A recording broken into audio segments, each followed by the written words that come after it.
اعوذ باللہ من الشیطان الرجیم بسم اللہ الرحمن الرحیم قال رسول اللہ صلی اللہ علیہ وآلہ وسلم حسین منی وانا من الحسین، حسین مجھ سے ہے اور میں حسین سے ہوں۔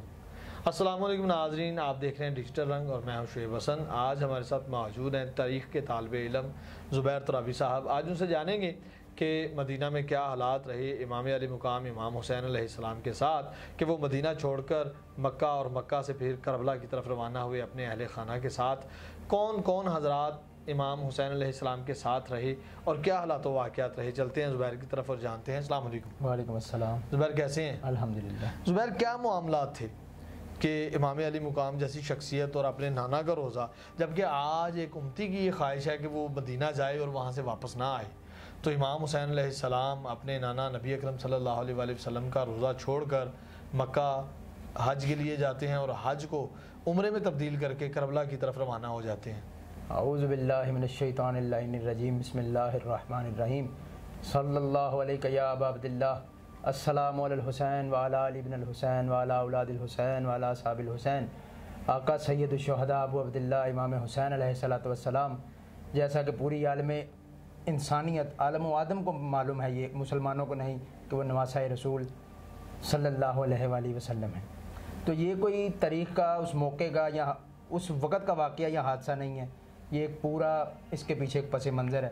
رسول کریم صلی اللہ علیہ وآلہ وسلم نے ایک دفعہ خواب کے اندر حضرت جبرائیل علیہ السلام کو دیکھا، اس طرح ایک واقعہ ملتا ہے۔ اور اس کے علاوہ ایک دفعہ رسول اللہ کے سامنے جناب جبرائیل علیہ السلام حاضر ہوئے۔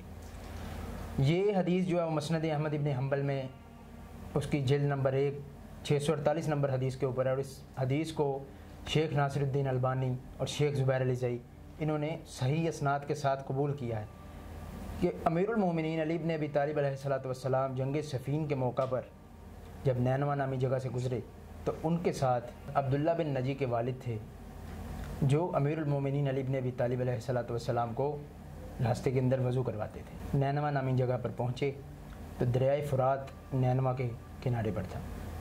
مولا متقیان علی بن ابی طالب علیہ السلام نے عبداللہ ابن نجی کے والد کو روکا اور روک کر ایک دم سے آپ پلٹے اور اس بیابان کی طرف منہ کر کے کہنے لگے، اصبر ابا عبداللہ، اے ابو عبداللہ صبر کرنا۔ تو وہ شخص حیران ہوا کہ مولا ہم 2 بندوں کے علاوہ تو کوئی بندہ ہی نہیں ہے یہاں پہ۔ تو کہا کہ اس کے پیچھے ایک پورا پس منظر ہے۔ میں نے ایک دفعہ رسول اللہ صلی اللہ علیہ وآلہ وسلم کو، یعنی امیر المومنین فرما رہے ہیں، روتے ہوئے زار و زار دیکھا۔ تو کہا یا رسول اللہ آپ کو کس چیز نے پریشان کیا، آپ کو کیا ہوا، آپ اتنا گریہ فرما رہے ہیں؟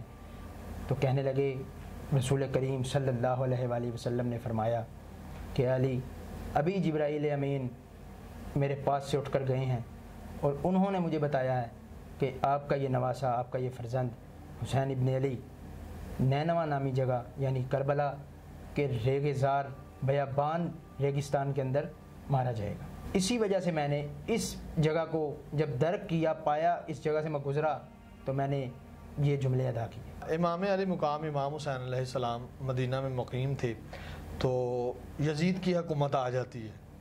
کیا جو معاملات ہوتے ہیں کہ امام مدینہ سے نکلتے ہیں اور مکہ کی طرف روانہ ہوتے ہیں؟ سید الشہداء علیہ السلام کے پاس یزید کی طرف سے جو ولید بن عتبہ کو خط آیا تھا کہ حسین ابن علی علیہ السلام سے بیعت لی جائے، یہ خط اس وقت آیا جب حاکم شام کا انتقال ہوا۔ حاکم شام کے انتقال کے بعد یہ تحریک چلی، کیونکہ حسین ابن علی کے دل کے اندر جو ان کا دل ہے اپنا، وہ اپنے بابا اور اپنے رسول اللہ کا دل ہے، کیونکہ رسول اللہ نے فرمایا کہ حسین منی وانا من الحسین۔ تو ساری امت، جس کو امت کہا جا رہا ہے، اس وقت یزید کی جو بیعت کر چکے تھے، جو 3 بر اعظموں کی حکومت چل رہی تھی اس کے اندر سے لوگوں نے بیعت کر لی تھی، مگر وہ یزید کیا چاہ رہا تھا؟ اصل میں مہر لگوانا چاہ رہا تھا کہ خاندان رسالت سے حسین ابن علی اگر میری اس حکومت اور میری اس خلافت کا اعلان کر دیں تو میرے لیے یہ بہتر ہو جائے گا اور میں اس چیز کو بالکل سمجھوں گا کہ میں بالکل اچھا ہوں اور میں ٹھیک ہوں، مگر ایسا نہ ہو سکا۔ سید الشہداء علیہ السلام کو ولید بن عتبہ نے اپنے دربار کے اندر بلایا، سرکار نے کہا کہ میں حاضر ہوتا ہوں، تمہارے دربار میں آتا ہوں۔ اس کے قاصد کو کہا، جب گئے تو اپنے ساتھ جوانان بنی ہاشم کو لے کر گئے۔ جب گئے تو ولید بن عتبہ کے ساتھ جو اس کا مشیر تھا مروان بن الحکم تھا، یہ مروان بن الحکم حضرت عثمان کے داماد بھی ہیں؟ جی بالکل. تو یہ مروان بن الحکم جو تھا وہ اس دربار کے اندر موجود تھا. ٹھیک. ولید نے کہا کہ آپ کے لیے یہ خط آیا ہے, آپ اس خط کے بدلے میں بیعت کریں اور آپ جائیں. حکومت کی طرف سے پریشر تھا, مگر حسین ابن علی, حسن ابن علی اور علی ابن ابی طالب یہ رسول اللہ کا خاندان ہے, انہوں نے کبھی دنیا کے اندر کسی کا پریشر ایکسیپٹ نہیں کیا. حسین ابن علی علیہ السلام نے انہیں سخت ٹائم دینا شروع کر دیا. یعنی کہ ولید ابن عتبہ چاہتا تھا کہ کسی نہ کسی طرح مجھے ہلا بہانا مل جائے اور میری دسترس سے امام حسین باہر ہو جائیں, کہ میں سختی بھی نہ کروں ان کے اوپر اور بیعت کر لیں یا انکار کر دیں, جو بھی ہو جائے میرے اوپر بات نہ آئے. یہ سارے کا سارا معاملہ چل رہا تھا. یزید کے پاس یہ باتیں ساری جا رہی تھیں اور اتنا کام وہاں پہ خراب ہو چکا تھا مدینے کے اندر کہ جو اپنا وطن کون چھوڑنا چاہیے. اور رسول اللہ کا روزہ حسین ابن علی مدینے کے ہی ہیں نا, حضور کے بالکل ایسے اسی جگہ پہ رہے ہیں. تو آپ کو بہت ہی تنگ کر دیا گیا. اس کے بعد آپ کو مدینہ چھوڑنا پڑا. آپ رات کے وقت رسول اللہ کے روزے پر گئے, راز و نیاز کرتے رہے اور روتے رہے. اپنی ماں جناب سیدہ فاطمہ زہرا سلام اللہ علیہ کے قبر اطہر پر بھی گئے, اپنے بھائی حسن مجتبی علیہ السلام سے الوداع کیا اور اپنے گھر والوں کو لیا اور مدینے سے مکہ کی طرف رختے سفر باندھا. اور 3 شعبان المعظم سن 60 ہجری کو سید الشہداء علیہ السلام مکہ میں والد ہوئے. جب آپ امام حسین علیہ السلام مکہ پہنچتے ہیں تو کہاں قیام کرتے ہیں جا کے؟ مکہ کے اندر حضرت عبداللہ ابن عباس رضی اللہ تعالیٰ عنہ ان کا ایک بہت بڑا گھر تھا, جسے کہ حویلی یا ایک بڑا کہہ دیں ہم اس طرح کا, وہاں پہ آپ نے قیام کیا. اور اس جگہ کے اوپر مکہ سے مدینہ سے اصحاب جو تھے, کیونکہ اصحاب کا زمانہ تھا, وہ سب کے سب سید الشہداء علیہ السلام کے پاس آ رہے تھے اور آ کر آپ سے باتیں کر رہے تھے. کچھ آگے آپ کو تنبیہات اپنی طرف سے کرنے کی کوشش کر رہے تھے کہ یا ابن رسول اللہ آپ ایسا نہ کریں, آپ کوئی مصلحت کر لیں یا کچھ بھی کر لیں. اس سے پہلے مدینے کے اندر آپ نے اپنے بھائی حضرت محمد حنفیہ کو ایک خط دیا. جب انہوں نے کہا کہ بھیا یہ آپ سفر تو کرنا چاہ رہے ہیں مگر اس کے پیچھے کیا پس منظر, سید الشہداء علیہ السلام نے فرمایا انما خرجت لطلب الاصلاح فی امت جدی, کہ میں اپنے نانا رسول اللہ صلی اللہ علیہ وآلہ وسلم کی امت کی اصلاح کے لیے نکل رہا ہوں. میں کسی مال و متاع دنیا کی عیش و عشرت اور کسی دنگا فساد کے لیے نہیں نکل رہا. یہ سید الشہداء علیہ السلام کا یہ خطبہ اور یہ آپ کے جملے آج تک پوری دنیا کے اندر ثابت ہیں کہ جو پہلے گنگ زبانیں تھیں, یزید سے پہلے جو حاکم آئے ان کے خلاف بھی کوئی نہیں بولتا تھا, لوگ چپ کر جاتے تھے. مگر سید الشہداء علیہ السلام نے یہ اپنی قربانی پیش کر کے گونگی زبانیں جو ہو چکی تھیں ان کو سرکار نے بولنے کا حوصلہ دیا. امام حسین علیہ السلام حج کے قریب آ جاتے ہیں, احرام باندھا ہوا ہوتا ہے اور احرام چھوڑ کر اپنے سفر کا آغاز کرتے ہیں. اس کے پیچھے کیا پس منظر تھا؟ اس کے پیچھے پس منظر یہ ہے کہ پورا عالم اسلام جو ہے وہ خاموش ہے اور امام حسین علیہ السلام مکہ کے اندر اپنے گھر کو, یہ نہیں ہے کہ اکیلے ہیں, اگر اکیلے ہوں تو کسی نہ کسی کے پاس بیٹھ جائیں یا رہیں یا جو بھی کرے, اپنے ساتھ اپنی بہنوں, اپنے بیٹوں, اپنی بیویوں, تمام گھر کا مال و اسباب سب کو لے کر سرکار مدینے سے مکہ بیٹھے ہوئے ہیں, پہنچے ہوئے ہیں, اور کسی جگہ سے کوئی آواز نہیں اٹھ رہی. پھر سید الشہداء علیہ السلام کو کوئی یہ کہہ نہیں رہا کہ آپ ہمارے پاس آ جائیں, طریقوں کے اندر ملتا ہے. اچھا, تو امام حسین علیہ السلام کے جو سفر کے بارے میں یہ بھی تواریخ ملتی ہیں کہ ان کو جو خط آتے ہیں کربلا کی جانب سے, جتنے بھی خطوط آتے ہیں جن حضرات کے, اور پھر کوفیوں پر یہ اعتراض بھی کھڑا کیا جاتا ہے کہ انہوں نے خط لکھ کر بلوایا اور بعد میں پیچھے ہٹ گئے. اس کے بارے میں طریقہ کیا کہتے ہیں؟ پورا عالم اسلام خاموش ہے. نواسہ رسول حضرت امام حسین علیہ السلام جو کہ اس وقت تصویر رسول کریم ہیں, اس موقع پر تو ساری عالم اسلام کو چاہیے تھا کہ آپ کے ساتھ اٹھ کھڑے ہوتے, مگر کسی جگہ سے کوئی آواز نہیں اٹھی. اب کوفہ کے اندر یزید کے باپ نے پہلے جو حکومت کی تھی کوفہ کے اوپر بھی آ گئی تھی نا, اس سے پہلے امیر المومنین علی بن ابی طالب علیہ السلام نے کوفہ کے اندر جو حکومت کی تھی, لوگوں کے دلوں کے اندر علی کی محبت بیٹھی ہوئی تھی. وہاں پہ سب سے پہلے جو آپ کو خطوط ادھر سے آئے ان میں سے سلیمان ابن سرد خزائی, مختار ابن ابی عبیدہ ثقفی, رفاع بن شداد, نافع ابن حلال, یہ کوفہ کے رئیس لوگ ہیں, ان میں سے ہیں. اس کے بعد حضرت مسلم ابن یوسجہ, ان لوگوں نے جب خطوط لکھے, خواص نے, کوفہ کے خواص نے جب کہا کہ ہم یزید جیسے کو قبول نہیں کرتے, ہم امام حسین علیہ السلام کو خط میں لکھتے ہیں کہ آقا آپ آئیے, ہم آپ کا استقبال کریں گے, ہمیں ایک امام کی ضرورت ہے جو ہمارا رہبر ہو. جب انہوں نے خط لکھے تو تو کوفے کا جو عوام تھے، عوام کے اوپر بھی ظلم و تشدد جو ہوا تھا یزید سے پہلے، ان کو یاد تھا، وہ بھولے نہیں تھے. جب انہوں نے دیکھا کہ خواص نے تو میٹنگیں لگا کر خط جو ہیں وہ بھیج دیے ہیں، تو ہم کیوں پیچھے رہیں. اب عوام جو تھی وہ ساری کی ساری نے روزانہ خط لکھنے شروع کر دی، اور کتنے کتنے خط امام حسین علیہ السلام کی طرف روانہ کرنے شروع کر دی. تواریخ کے اندر آتا ہے کہ 18,000 تک خطوط جو تھے وہ سید الشہداء علیہ السلام کے پاس اکٹھے ہو گئے، جنہیں آپ نے اپنے پاس محفوظ کیا ہوا تھا.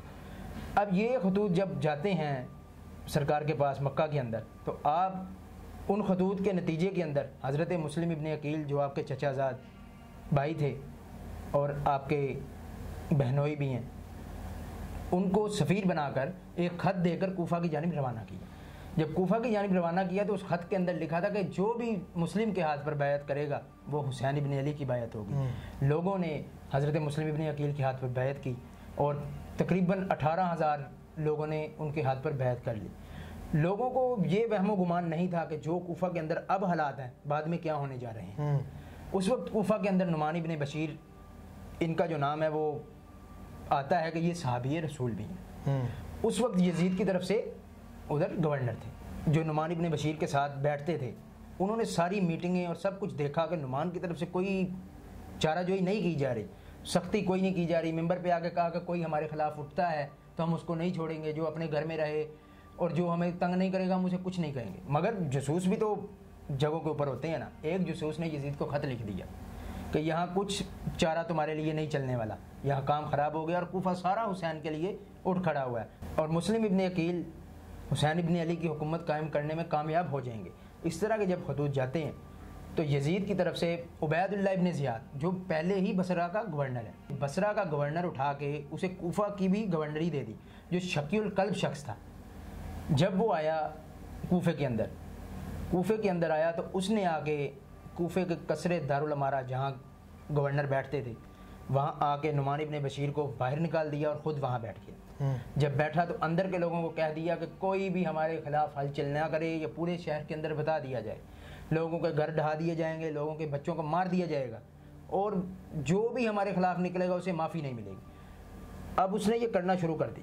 حضرت مسلم ابن عقیل علیہ السلام جو تھے، جب عبید اللہ ابن زیاد آ گیا کوفہ کے اندر تو بالکل کسی جگہ پہ خفیہ ہو گئے.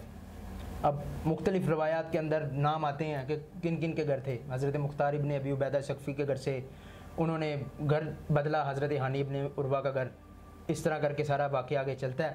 تو عبید اللہ ابن زیاد نے اب اپنے جاسوس چھوڑ دیے کوفہ کے اندر کہ مسلم کو اب تلاش کیا جائے.